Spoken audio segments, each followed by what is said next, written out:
به زودی. مسئولیت بردنت به اونجا به عهده منه. منو که بازی نمیدی نه؟ من سمیر نیستم. ببخشید، فقط یهویی از دهنم در رفت.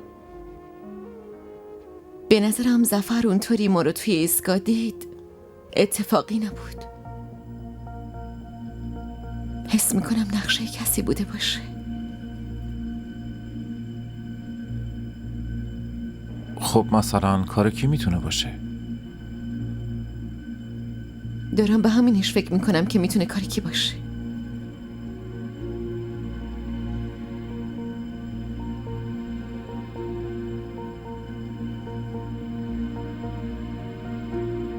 ممکنه این کار تو باشه.